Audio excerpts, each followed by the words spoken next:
Blake, what is the most unhealthy thing you've ever eaten in your life? I may have eaten enough pimento cheese at Charleston to clog 3 out of 4 of my heart's arteries. Welcome to the Church Gear Podcast, where we pull the tech director out of the booth and onto the stage to share the most outlandish stories and hidden wisdom from the tech trenches. And now, here are your hosts. I'm Blake Hodges, and I'm here with my co-host and boss of the year, Toby Walters. Oh, boss of the year, huh? You know, 2021 results came in. Boss of the year still, So kissing up to the boss now. I don't think you have a raise anywhere in your near future. You know, just more pats on the back is what Just I'm going some for. attaboys, that's what you're looking for? One a year. That's Okay. what I need. So speaking of the most unhealthy things ever eaten. Now, I didn't eat this thing, and it's halfway through the story, so I got to start at the beginning. I'm going to shock all of our hearts, like we're all going to feel cholesterol raise in our bodies just hearing about this food. I don't know that I only have one heart artery left, remember? I understand. This might be it for you, Blake. Okay, here we I'm go. willing to take that risk. So, obviously, we buy gear from churches. Good buddy of mine is a pastor of a church down in Alabama, and we've had this happen quite a bit where churches will inherit buildings from other churches. Other churches will move out, go to a different location, and then another church will move in, and oftentimes they inherit the system, the audio, video, lighting, all that stuff. And so my buddy's church inherited this building with some gear, but they had come in with their own gear. So he messaged me and said, "Hey, do you want to buy some of this stuff?" I said, "Absolutely." And one of the key things was an Allen Heath iLive system. Oh, goody. So we get iLive quite a bit, and they're great systems. They've been replaced with, DLive and some other new options these days, but this was like top-of-the-line stuff, 10, 15 years ago. So he tells me, this board is beautiful. It works absolutely perfect. The church was using it the day we moved in. Essentially, we just uninstalled it, and it's been sitting in storage for 8 or 9 months. So I said, great. So headed down, bought the gear, we picked it up. We sold it to another church in Jackson, Mississippi. Jackson, Mississippi. I didn't know it had a jingle. Oh, it does. Okay.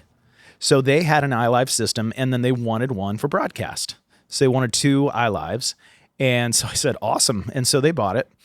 And I thought to myself, this has been sitting in church storage for a while since it's been tested. But my good buddy told me it works perfectly. So I'm like, maybe I'll just fire it up in the shop one more time. And so I fired it up, and the screen on the mixer is just white. It lights up, but it's just white. There's no data, no nothing. So I'm thinking to myself, that doesn't seem right. Now, I know you know nothing about tech, Blake. Oh, I could have fixed it if I was with you. I know enough to be dangerous, but I know enough to turn on the mixer and then think to myself, maybe a white screen is not right. Doesn't sound pleasant. So I call up Allen Heath tech support, and they tell me to try a few things. And eventually we get down to the reality of the situation. The computer in that iLive is just dead. Oh, no. Did you call Steve Jobs next? Well, it's not a Mac in there, unfortunately. So they said, these things can happen if they're sitting in storage for too long. That computer simply can die out. Happens all the time. Some random part, just goes. So it was, let's start calling dealers to see if anybody has the part. And we found one at Full Compass. And the church is saying, okay, if you can get it repaired, we can still do it. But we've got to have it by Sunday. And I'm thinking to myself, oh, goodness. This is crunch time right This is here. crunch time. So Nashville to Jackson, Mississippi is about a 5-hour drive. And I ask, well, where is the service center for Allen Heath? And they say, Memphis, Tennessee. The Lord hath shine upon you. Obviously it was the Lord's providence that he wanted this board fixed for this next church. So I look, and it's instead of going straight to Jackson, I simply take a right-hand turn, hit Memphis on the way. So we have the part overnighted to the service center of Allen Heath, and I drive the board on a Friday morning out to Memphis to the service center, and I get there when they open at 9 a.m. Ooh, the owner of the company going the extra mile, You know- extra miles. Somebody's got to care for these churches, Blake. Someone So does. I get there at 9 a.m. and they said, we'll have it done by 5 p.m. So I'm like, okay, what's there to do in Memphis? But it was technically over the state line into Mississippi. If you know where Memphis is, it's just like right on the border. Totally went through there a ton of times whenever I was doing my debate tournaments in college. So, I mean, one thing I got to do is get some lunch at some point. So my old friend Yelp is my answer to everything lunch related. Yelp in Mississippi is, a little bit different perspective than like Nashville foodie town. And so I find a barbecue place that has really good ratings. I think to myself, barbecue sounds good. It's the South. It's close to Memphis, Yeah, barbecue. Yeah, they can't screw up barbecue. So I go to the restaurant and I walk in the door, and my the first thing that should have set me off is the host at the stand said, welcome, sir, smoking or non-smoking. Get those lungs ready. Get your spare set of lungs. What? Is this like 1988? Like, I didn't even know restaurants had smoking or non-smoking sections anymore. Welcome to the South, California boy. So I said, please, non-smoking. And I said, how far into the non-smoking section can you get me? Because I don't have any, I'm not saying a stance against smoking, but I don't smoke. And so it's a lot for somebody who doesn't smoke. It's not great. My wife is a nurse, and she's told me when the sacs in your lungs pop from smoking, they're gone. They don't regenerate. So That's unfortunate. It's painful. So they seat me, they hand me a menu. And the first thing, I mean, Blake, you know me, what will I eat every single meal of the day if I can? Tacos on tacos. He likes a side of tacos with his taco. Exactly. And at taco places, they bring you chips and salsa to start with. So I'm a huge chips and salsa guy. But at this barbecue place, they said, we'll bring you out our free appetizer. And it's pork rinds. Okay. So pork rinds are, I guess, the southern version of chips and salsa. No, I won't vouch for us at this point. This is probably, I'm going to blame this on Mississippi. So they bring pork rinds, and I'm looking at the menu, and I see sitting on the menu the most unhealthy thing I've ever seen in my life. It is a burger with pulled pork and bacon, but instead of buns, do you know what the buns are, Blake? I do, because I'm seeing the doc, but I'm going to let you deliver the punchline that will punch people's hearts out and arteries along with it once they eat this. They are 2 glazed donuts. Please tell me you ordered it. Oh, no way. Okay. Well, yeah, obviously, you're still alive. I'm still alive. Well, so the glazed donut burger is a real thing at this barbecue restaurant in Mississippi. Well, hang on. Now you distracted me. Did the Allen Heath board make it? Well, I had lunch. I ordered just some standard brisket or something. Yes, they finished the board. They even invited me into the tech shop. It was awesome. I got to sit and hang out with the tech. He kind of walked me through what he was doing, replacing the computer in there. It was done before 5 p.m., and I drove it down to Jackson, and it was set up for Sunday. Nice. It was amazing. So Allen and Heath for the win. Allen, we're big fans. Big fans of Allen and Heath. And another big fan of Allen and Heath is our guest today. Let's see how she's going to lie to us. She's a classically trained musician. Lie. All right. She worked. I'm calling it now. She worked at a church with the largest stained glass window in the world. Wow. So that would have to be in Florida, because that's where the stained glass church is, or that's where the glassed church is. Yeah, it wasn't stained glass. Big distinction.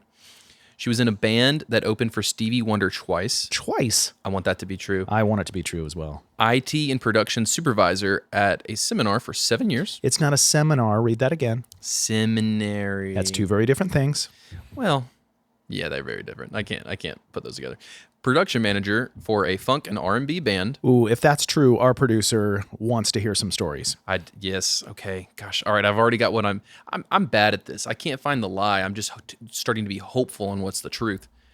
She did an ad campaign with Digico. Wait a minute. That's a competitor of hers. I mean, we haven't heard her accolades yet, but... Now introducing Samantha Potter. Thank you for coming on the show. Hey, thank you for inviting me. This is fun. This is already so much fun. Good. We aim to please, Samantha. And there will be a donut burger in it for you if you make it through the episode.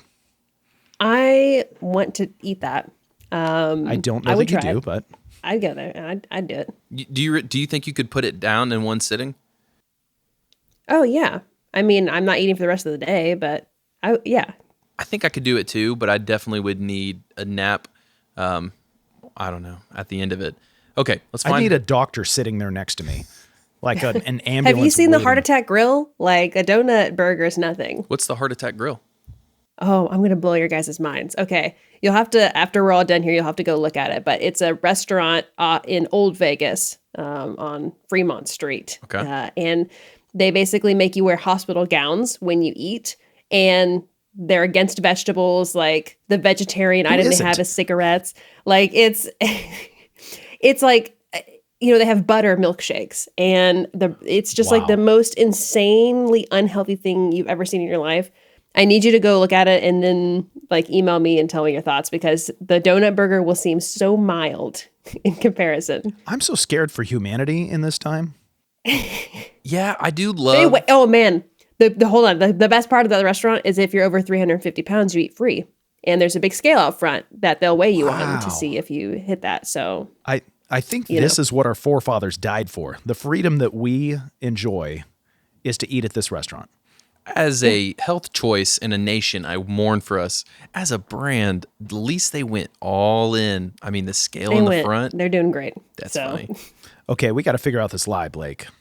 All right, I think she was a classically trained musician. I mean, that seems believable, but maybe she's, throwing it in there as like, seems like the least likely to be a lie. Isn't classically technically like a, violin, and it's for years and years, like one of those? It's not like piano and guitar, right? No, it means like she went through classically training, like a university that does classical style training. It's not what you're thinking of, like orchestral music. It's, okay. Rather than taking lessons at a local music store, she went to a university, a conservatory.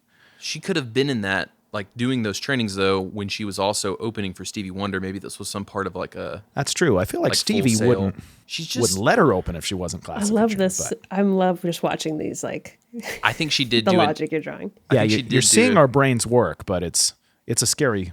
I don't work often, but when I'm they do. I'm going to go with the largest stained glass window, and I feel like she probably worked at a church with a really big one, but the largest one in the world, would that not be, in Italy somewhere?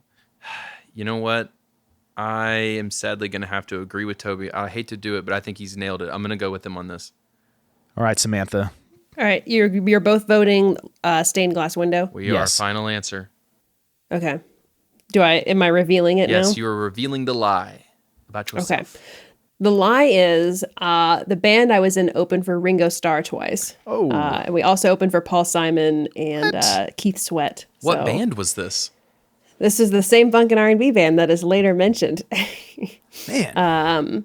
The stained glass window, it's absolutely insanely large, and it was made by people in Italy. So okay, I was half right. And they shipped it over? In like in 160 pieces. Okay. Like and where plates. is this? It's here in Kansas City, and it's like absolutely gorgeous. Like each plate is, I think, like probably, I think it's like 3 by 5 or something like that feet, and there's like 160 or 170 of them. I mean, it's like Jesus is in the center, and it's like it's a monument. It is gigantic. It was a huge deal. We got to put in maybe like 4 or 5 years ago at this point. Do you have a photo of this by chance on your phone anywhere? Because if so, I'm on my computer. I would post this whenever your episode comes out. That is very cool. A reason to go to Kansas City, apparently. Well, I was in Kansas City for a gear pickup. Yeah, where did you go in Kansas City, Blake? Do you even remember? My memory is like a goldfish. I go to so many churches at this point, I can never remember. Now, Kansas City barbecue versus Memphis barbecue. Ooh, Samantha, yes, give us your take. Yeah. Obviously, Kansas City barbecue is the best. I can't help. Memphis is like between Texas and Kansas City barbecue, is it not? So it's sweet barbecue, I think. Yeah. Oh, yeah. It's a sweeter, more brown sugar barbecue.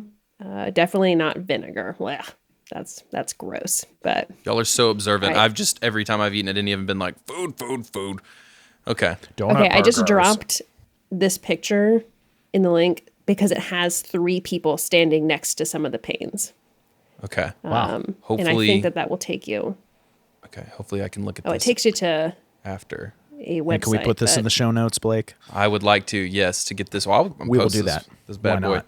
Okay, well, tell us about. Okay, yeah. If you open that up, yeah, you can. It shows little people next to it. Okay, well, tell us about the funk and R&B band.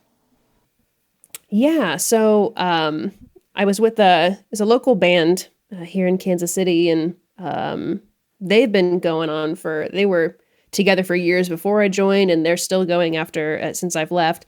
But I was with them for maybe like 6 years. It was an 8-piece. It was 2 vocalists, keys and synth, drums, sax, trumpet, guitar, and bass. And we'd occasionally have a few people, come in and hang out or play with us. But we'd play all over. We played in Oklahoma, Missouri, on the Kansas side, all over the place. And so for a while, when these big acts would come through Kansas City to play at Starlight, they'd have bands open up from the area. And we got picked for a lot of the funkier Nice acts that came through. So that was a lot of fun. Got free tickets to see the show afterwards. And yeah. And you were production manager? I wish it was Stevie Wonder, though. That was... You were production manager? Yep. I did lights, sound, their monitors. It was like we had a whole system, like we could roll up into a trailer and take with us. So PA, board, everything. So... That's great. Touring life. That's fun. Yeah.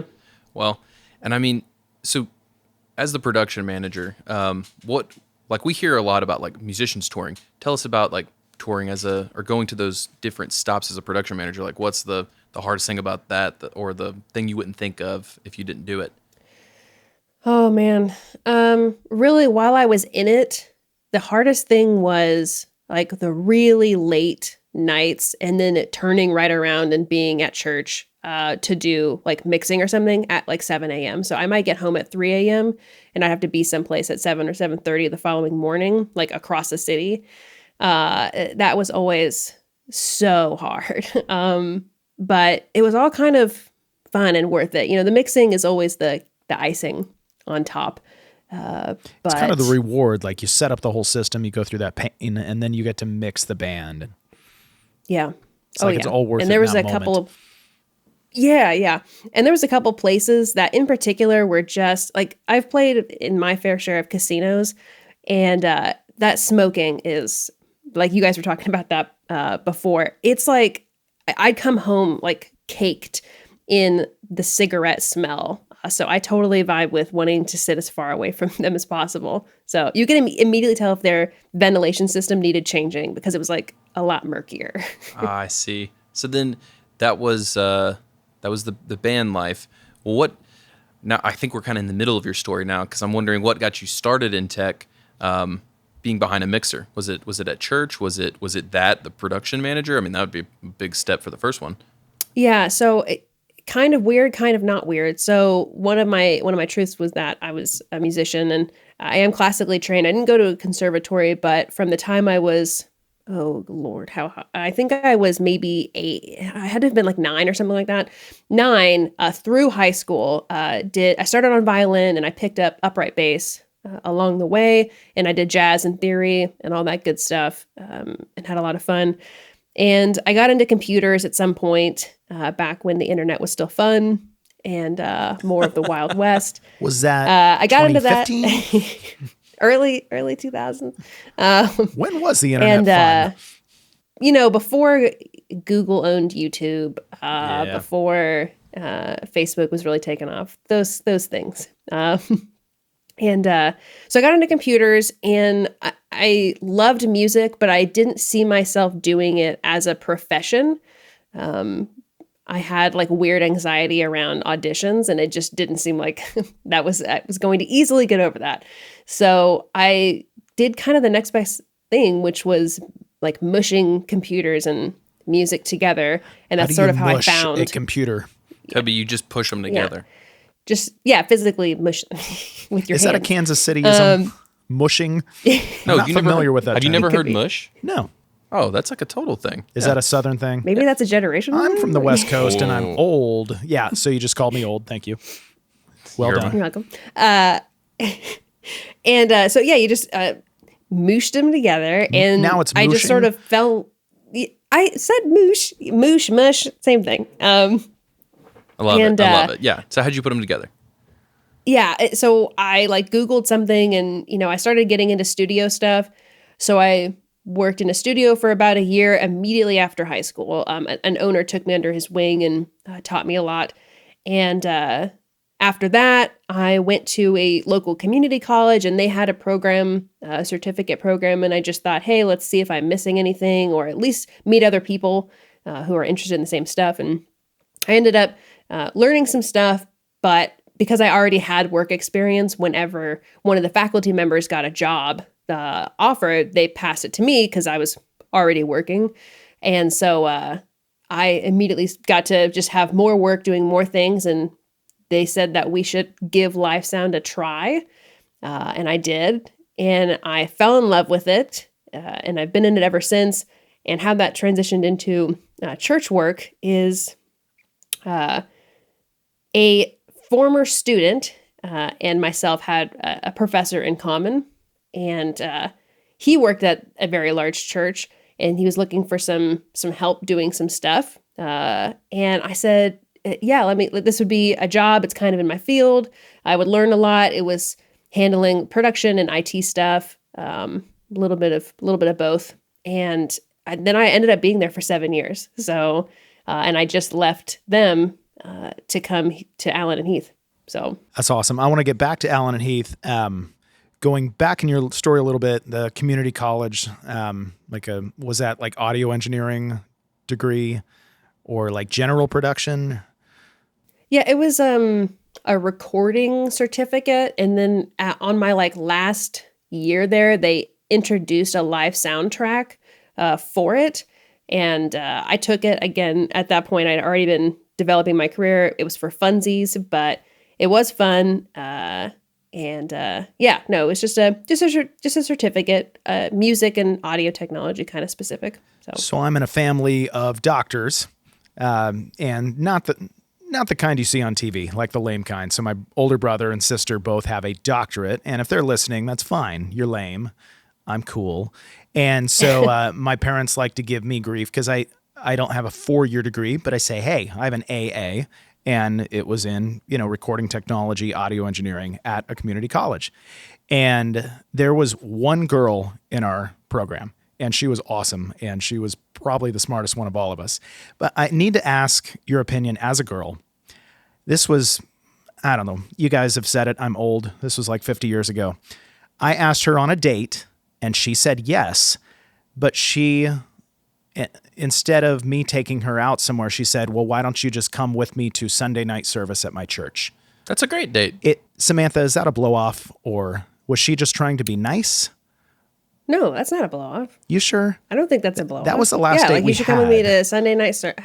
What makes you feel like it was a blow off? Because that was the last date we had. Because did you go? You could have married that girl. It's a good thing you didn't marry that girl. I did not marry that girl. Yeah. I married my wife. Yeah. All right. Well, I'm feeling a little encouraged. Thank you for... Yeah, I know. I do not think that was a blow off, because if I wanted to blow somebody off, I wouldn't ask them to go meet me someplace. I wouldn't go put myself in a physical location with them. So No way. But I feel like Sunday night church is the least... that's safe. You're going to murder me the least amount in a church. Samantha, you're my favorite. I'm constantly trying to teach Toby how to not get murdered. He'll go into people, this is back in the day before church gear, go into people's houses to get gear. And I was like, stop going into people's houses. You're going to die. Yeah, alone. Blake, have I ever been married or murdered?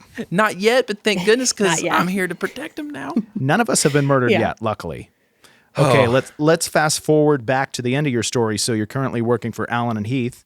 What do you do with Allen Heath? Tell us about this. Yeah, so I work for Allen Heath USA, and essentially, kind of in a nutshell, I help manage or oversee Allen Heath's endeavors here in the United States for commercial and install endeavors and applications.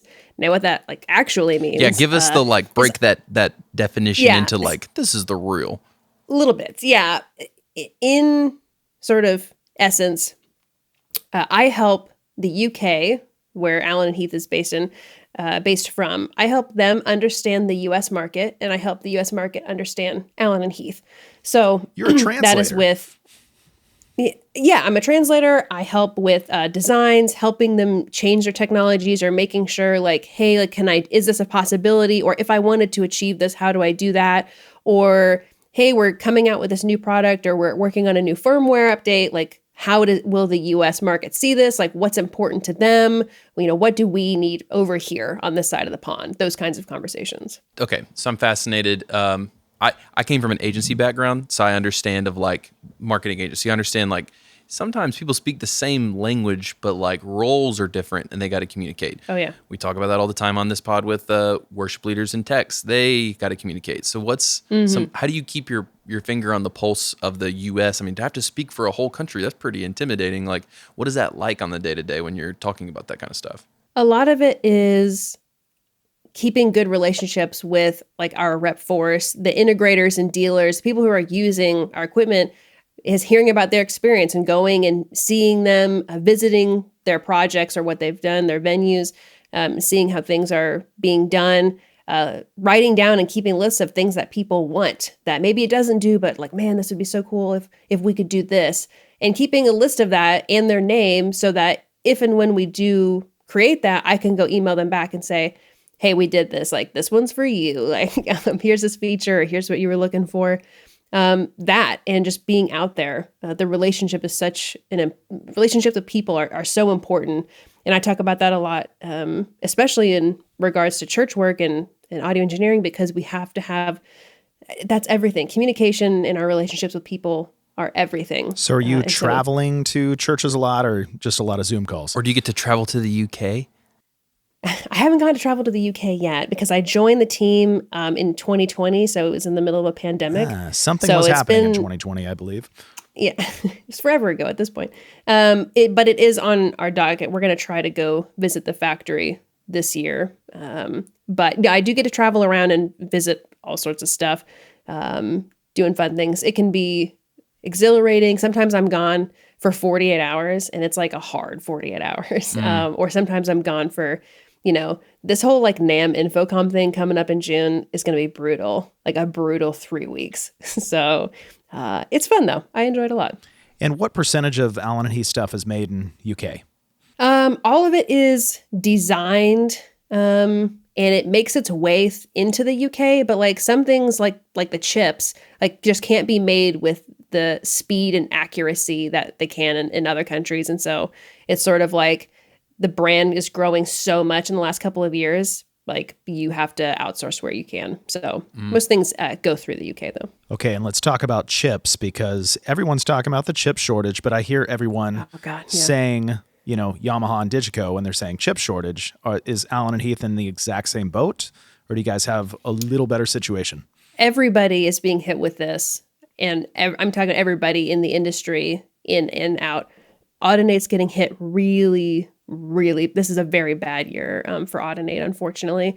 And by extension, now Yamaha, because Yamaha's infrastructure, they said we're going Dante. And that would have been a great decision if this year hadn't happened. So it's hitting us. We're like, doing the best that we can to source pieces as chips and getting things in and running. But the good thing and the bad thing, I guess, really is that everybody's being hit kind of equally. And so it's not like Digico's dropping the ball and nobody else is. It's like we're all like stuck waiting, because not only is there a chip shortage, but it's like logistical nightmares. Our poor regional sales managers, their whole job now is just thwarting painful conversations, because it's like stuff's just like not getting here on a boat. Like, how do you go? You can't go fix that yourself. I think you guys need your own boat. It's time to start manufacturing we've made boats. Jokes about that. Well, okay, so maybe the simplest answer is it just is a supply chain issue, or it's just chips being weird. But like, is it even deeper than that? Is it that the factories have stopped making chips for everyone, or like because of COVID and all that? Or did they sign deals somewhere else and suddenly like everyone needs a new chip manufacturer? Also, if this Samsung said we're good and just stopped manufacturing a chip that everybody was using. So like suddenly, like years ahead of projected when they were supposed to stop, and then suddenly, so there was the fire in late 2020, and then there's this thing where Samsung said, yeah, no, we're good. And So it's Samsung's there's rumors fault. going around that it's a lot of things happening at once, sort of like the planets aligning in the worst possible way. But a lot of the manufacturers are in everybody's favorite word is pivoting. Like we've been working on for a while now, just like redesigning certain chipsets so we can get things up and running. But if you pull the rug out from underneath everybody who is expecting stuff, it hurts. It sucks. Yeah, it's tough for that stuff after you got all your best laid plans. Okay, Samantha, so we buy used gear from churches, and we get a ton of Allen Heath stuff, like, starting with like the GL series all the way up to, a lot of iLives, SQ, and we haven't bought any D-Lives yet because, everybody's still just putting them in. Is there a place in the Allen Heath history where your heart just got stuck? You loved that series or that board? Ooh. This is not a cop-out answer, but truly my heart right now is just with the AHM series. Like it's kind of my baby, and the first one came out like a couple months before I joined the team. It was a big reason I got brought on to help oversee this side of the market, but I really love that thing, and we just released 2 smaller versions of it, and I don't know, I can't help but have a weird emotional attachment because there's a little bits of me in it. So, and where are you seeing that thrive? Is it houses of worship? Is it clubs? Is it other things? Houses of worship is a really big one because houses of worship are so versatile. Like there's so many different things, and there's so many things that change from week to week. So it sits well in my mind between more traditional AV installations and where production venues are, which is totally houses of worship, where we maybe have a whole sanctuary really decked out, doing things, and it's handling the PA and the distribution, but that same unit is also handling all the kids' classrooms and the cafe and all that other stuff. So it's houses of worship is a big one. And I feel like, if you have sort of the idea in your mind of if you go into a convention center or a professional situation, like in my mind, they're going to have a Yamaha. And if you're in the touring world, they're going to have a Digico or Midas. And if you go into a church, you're probably going to see an Allen Heath. Do you feel like, that's where you guys have focused and that's been your biggest fan base? And it's okay if it's not, but we're very curious. Yeah, no, for a little while, yes, it has been very intentional because when it started with the Q, we gave some features that were really, really requested for people who had volunteers, as in the ability to lock out certain things so that you could only access what you need when you walked up to it. There's not a lot of consoles that do that. So it started with that, and the love within Houses of Worship community with Allen Heath has just grown substantially, and that's great. But I also think that, Houses of Worship just care. Just care. They want their stuff to sound good. They want it to last a long time. They want it to be user-friendly, but flexible. And so to say that we were just whoa, that's not true. We knew where the value was. And do you think it's the British influence? All church music came from Britain ultimately. Yeah. Yes, it did. It must be that. I guess you could argue that. Toby, I think you should talk about your connection to the ProSoundWeb and ChurchSound magazine. Not Toby. Oh, me? Yeah, you grew up reading ProSoundWeb. So and Samantha, tell me, your accolades and all the stuff you're involved in is a lot. Honestly, when I was looking you up, I thought there has to be 2 Samantha Potters because she's doing so much. Or she definitely can't be 29 years old if this is all true. You're making me look terrible because we're only 1 year apart. Yeah, you're Blake way has more 0 accomplished. accolades. So you should tell her though how you grew up reading ProSoundWeb. Totally. Yeah, I remember being a teenager and starting doing sound at the church, and it'd be Mix Magazine and ProSoundWeb and all these publications, and I'd just be sitting there eating dinner with a magazine in front of me, just looking at gear. Quite honestly, I would say church gear, obviously the Lord has wanted this company to exist, but it really doesn't exist without that ProSoundWeb magazine dinner time. And you're involved with ProSoundWeb, so tell us about that. Yeah. Well, so firstly, there is actually a second Samantha Potter. She was just on, she's not in this field. She's like, was on America's Next Top Model or something in like 2004. So You should just tell people that's you. There you go. You're both. that's me. I was actually 12. I know I looked a lot. Oh, there we go. The timeline. But yeah, ProSoundWeb. So I've been an author with them for years now, but I've been a senior editor with them since probably 2000. Oh, what year is it now? Probably 2016 or 2017. I joined their editorial staff. Back when the internet was fun. Now, back when the internet was fun. It was less fun in that decade. But now I oversee all of our House of Worship development and ChurchSound magazine specifically. So how do you have time for that and Allen and Heath? I'm not being facetious. I'm serious. How do you have time for all of that? One, you have to be good at, I have to stay on it with scheduling and things like that. But Allen and Heath is my daytime job, my normal sort of they pay 7:30 to 4:30 thing. Yeah. It pays the bills, and everything that I do with ProSoundWeb is on a contract basis. I'm not technically an employee with them, and I do it either after work or when I've got some spare time or when I'm, on a plane or I'm being driven someplace. I can do stuff that way. I've just gotten very efficient in doing it, and it's not like but I started both of these jobs at the same time. That would be insane. But it was I learned one, got that whole rhythm down, and then I changed main jobs and got adjusted to that. So now it's just an excellent juggling. And do you have a piece or an article that you could say, I'm most proud of this, or this was one of my favorites? Ooh. Maybe my first one, and it was the first one that they ever published, was a piece of mine that was about trying to establish a day rate and not trying to assign some kind of a number or a formula, because whenever you search for something like that, you never get a straight answer.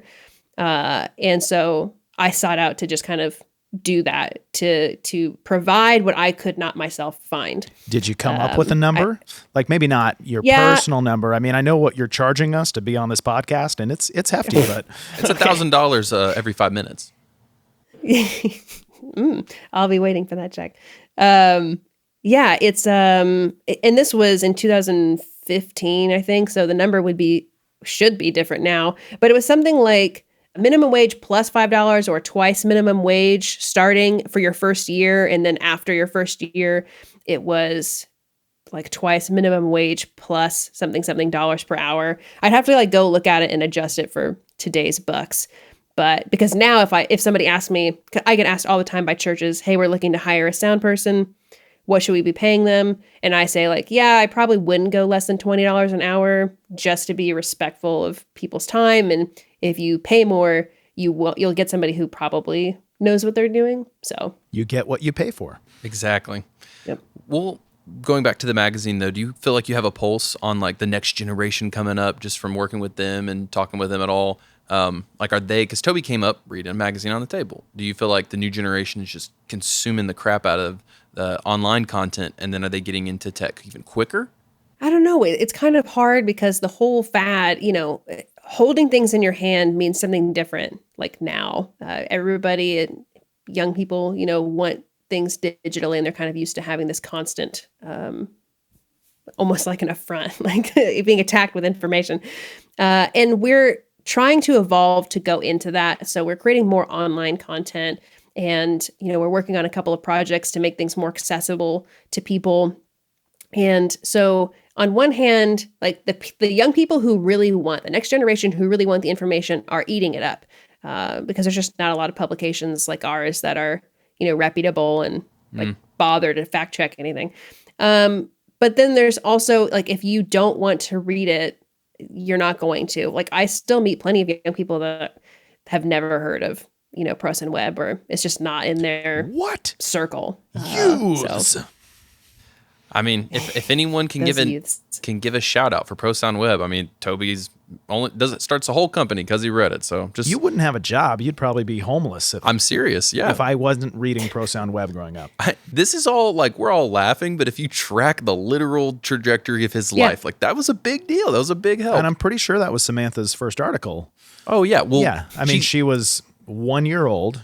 Her last name is Potter. She obviously has a time turner. That's how she's able to get all these roles in, do all this stuff. Yep. You know what? I hadn't thought about that, but I love that. That's how you do it. Okay, Samantha, Yep. you're a woman. You're in tech. I'm sure you Yes. get this question a lot. Like, there's not many women in It tech. does come up. And, There's not. for young girls that they're thinking like, I could do the traditional like girl things, but like, man, like the audio mixer looks amazing. Like that stuff looks super fun. I want to operate cameras. I want to, hang lights and do all that stuff. Like, how do you encourage them to get into the industry? Yeah, I try to do my share of, mentoring, and I'm really involved with Sound Girls. So What is that? Doing my part there. Tell us about that. Is that a superhero club? Well, Sound Girls, if for the uninitiated, is a nonprofit organization whose job has just been trying to get more women to join the audio engineering industry. And I think they started in about 2012 or 2013. And they just had a virtual conference in December, and they do all sorts of events and trying to get more women involved.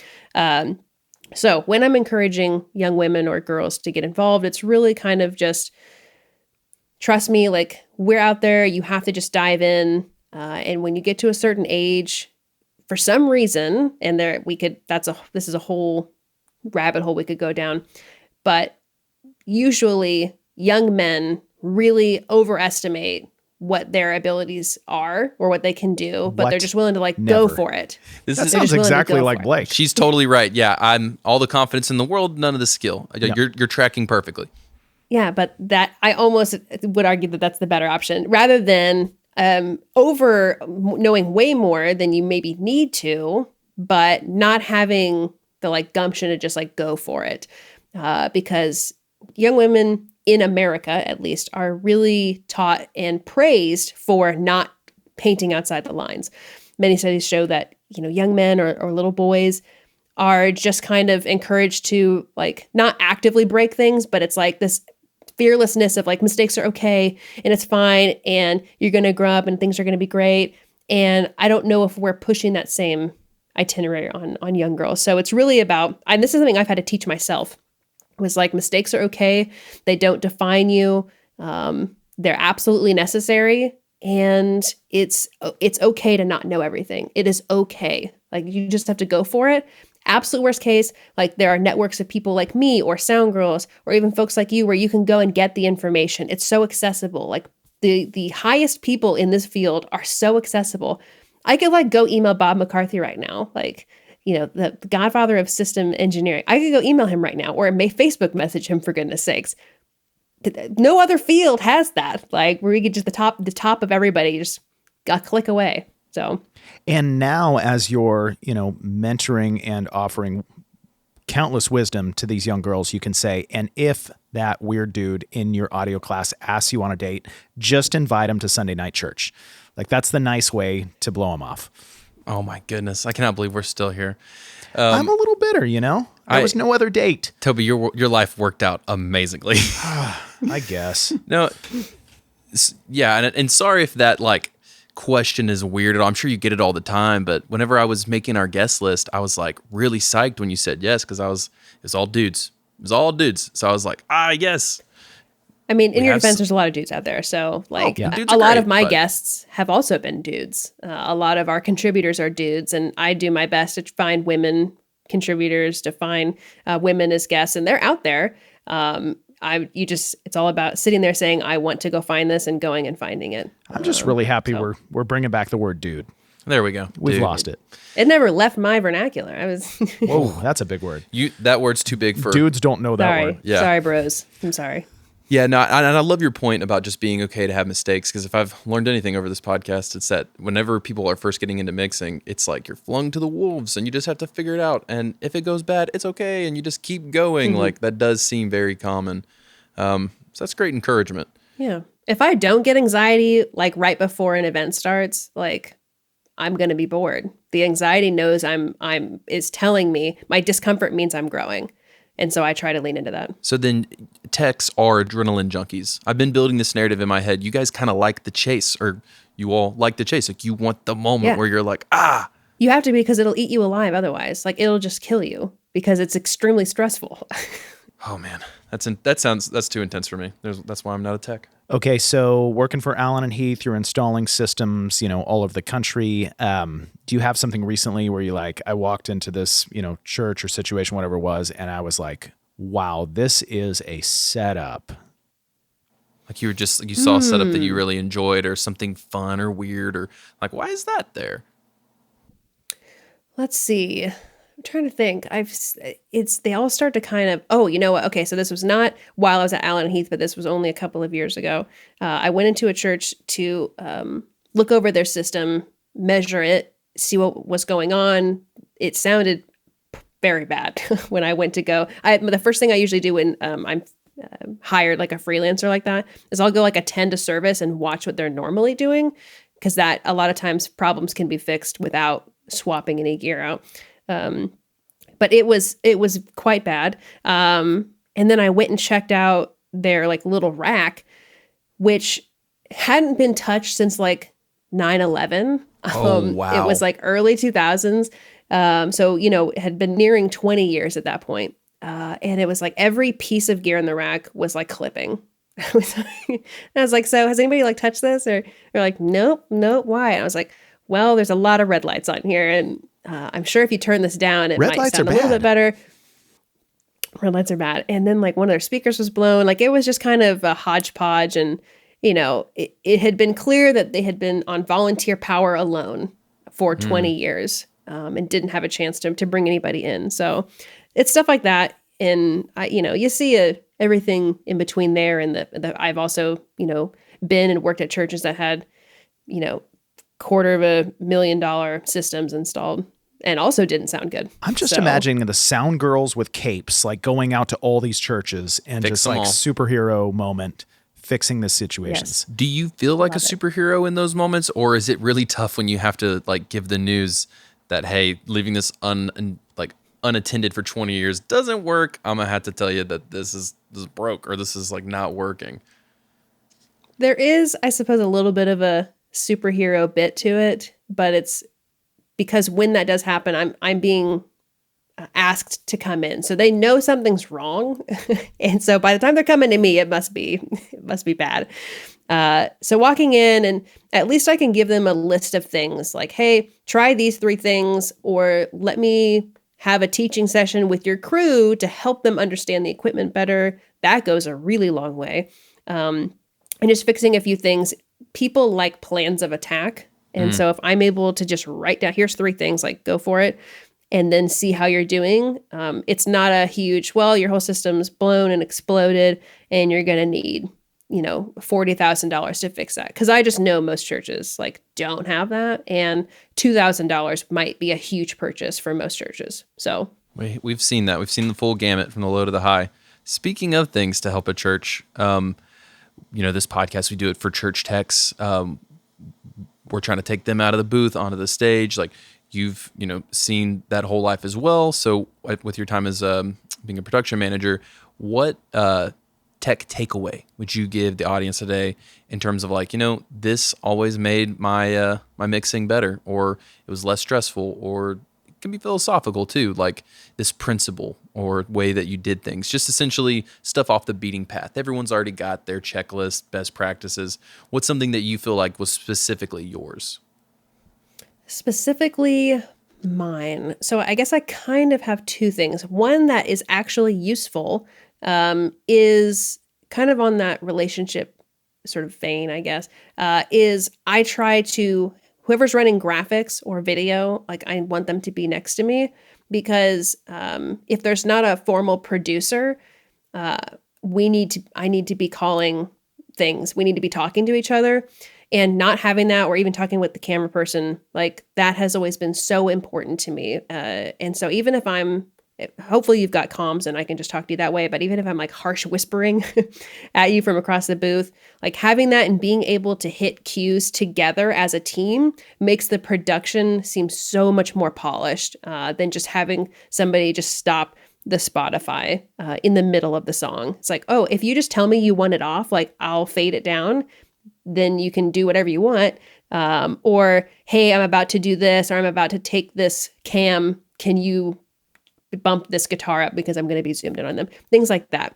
The not useful one that is probably just my own is like, I have to have like multiple beverages at all times. I don't know what my deal is. I like to have multiple drinks, obviously directly next to the console because are these that's different where I'm kinds of drinks? Yeah, is it like 3 Yeah, coffees? they're different kinds. It's not like 2 waters.